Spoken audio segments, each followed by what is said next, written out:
အောင်ချီကအမေဦးရဲ့ဇလံဖုံဖုံကိုမိဘနှစ်ပါးကိုအကြီးမူထားပြီးတော့ဓမ္မပူဇာတွေလူဒန်းလာကြတဲ့ဓမ္မမိတ်ဆွေများအတွက်ဖုံဖုံကအမေအကြောင်းလေးကိုနည်းနည်းလေးပြောပြရစီအမေကိုချစ်တဲ့သူတိုင်းအမေကိုတန်ဖိုးထားကြတဲ့သူတိုင်းဒီဇလံလေးကိုနားထောင်ကြည့်ပါ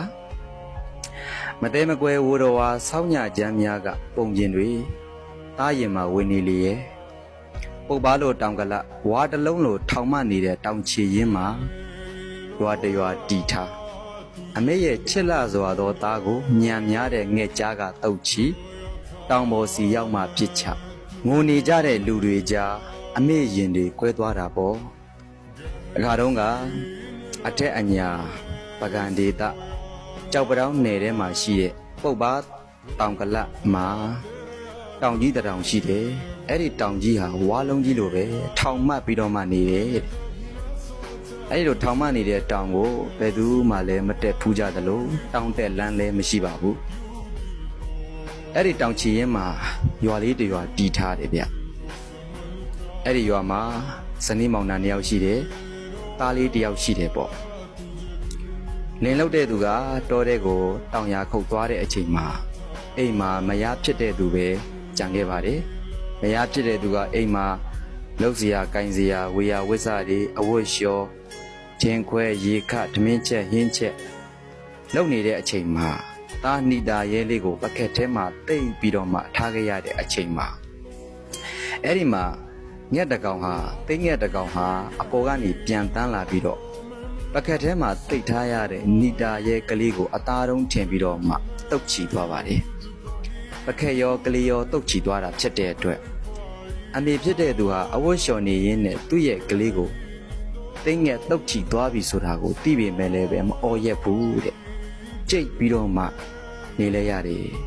ဘာဖြစ်လို့လဲဆိုတော့အော်လိုက်မယ်ဆိုရင်အဲ့ဒီငှက်ဆိုးကများကောင်းကင်ကနေပြစ်ချလိုက်ရင်သူ့ရဲ့သားလေးဟာအယိုးတခြားအသားတခြားဖြစ်သွားမှာပေါ့ဒါကြောင့်ကိုပါဇက်ကိုအုပ်ပြီးတော့ကြိတ်ပြီးတော့မှနေလဲရတယ်အဲ့ဒီဝါတလုံးလိုထောင်မနေတဲ့တောင်ပေါ်ကိုရောက်ပြီလဲဆိုရောလူတွေကဝိုင်းအော်ပြီးတော့မှတားမြစ်လိုက်တဲ့အခါမှာအဲ့ဒီငှက်ကလည်းပဲကြောက်လန့်တကြားနဲ့အဲ့ဒီကလေးကိုတောင်ပေါ်မှာပြစ်ချထားခဲ့ပါတယ်။သွားပြီးတော့ကလေးကြီး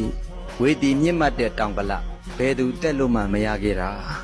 မင်းကျမဖမ်းလာတဲ့အတိုင်းအဲ့ဒါမင်းသင်းချိုင်းပေါ်လို့စိတ်အားလျှော့ငိုနေကြတော့မှပြုံးဆိုအမေရဲ့လက်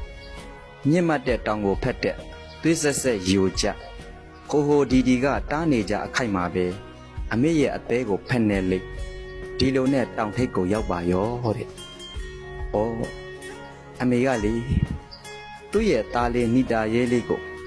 ငှက်ဆိုးထိုးပြီးတော့ဟိုးဝါတလုံးလိုထောင်မှတ်နေတဲ့တောင်ပေါ်မှာချထားလိုက်တော့အားလုံးကလည်းပဲဒီတောင်ပေါ်ကိုဘယ်သူမှလည်းမတက်ဘူးကြဘူးတောင်တက်လန်းရဲလို့လည်းမရှိဘူးအဲ့တော့ကလေးကြီးမင်းကျမနဲ့မင်းပေါ့ဘာတတ်နိုင်ပါလေငါတို့လည်းမကင်နိုင်တော့ဘူးလို့စိတ်အားလျှော့ပြီးတော့ဝမ်းနဲ့ပလက်ဖြစ်နေကြရတဲ့လူသားတွေရဲ့အလယ်မှာအမေဖြစ်တဲ့သူကသွေးတရေရေတန်တရေရေနဲ့တောင်ထိပ်ပေါ်ကိုတက်သွားပါတယ်ဒူးမှလည်းပဲသွေးတစ်စက်စက်နဲ့လက်မှလည်းပဲသွေးတစ်စက်စက်နဲ့ပေါ့သားကိုချစ်တဲ့အမေရဲ့အချစ်တွေနဲ့တောင်ထိပ်ကိုတက်သွားပါတယ်အားလုံးကလည်းဝိုင်းတားကြတယ်မတက်ပါနဲ့ဆင်းခဲ့ပါမတက်ပါနဲ့ဆင်းခဲ့ပါဘယ်တနိုင်မလဲကွယ်သူ့ကျမသူဖမ်းလာတာပဲညီရဲ့အသက်ကိုညီပြန်ပြီးတော့မှကြည်ပါဦးဝိုင်းတားနေတဲ့အချိန်မှာအမေဟာတောင်ထိပ်ကိုရောက်သွားပါပြီတောင်ထိပ်ကိုရောက်တော့လှဲကြနေတဲ့သားလေးကိုကြည့်ပြီးအမေဟာလေအဲ့ဒီမှာမူးမေ့သွားတယ်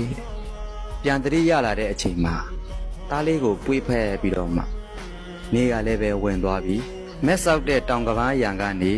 အပြန်မှာဇောက်ထိုးစင်ကြောရင်းမှာသားကိုချီနေကြီးအမောင်မတိတ်ခင်မှာတောင်ထိပ်ကဆင်းလာတဲ့အမေလူပြည်ကိုပြန်ရောက်ပါမလားဘယ်သူကထင်ပါလဲဟောဒီမိခင်ဟာ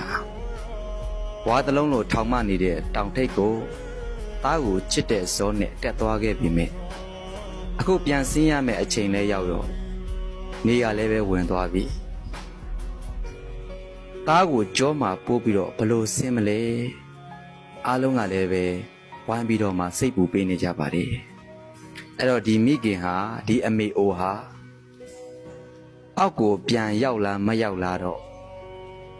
စာထဲမှာရေးမထားပေမဲ့လို့မိဘတို့မေတ္တာမြည်ဒီမှာတဲ့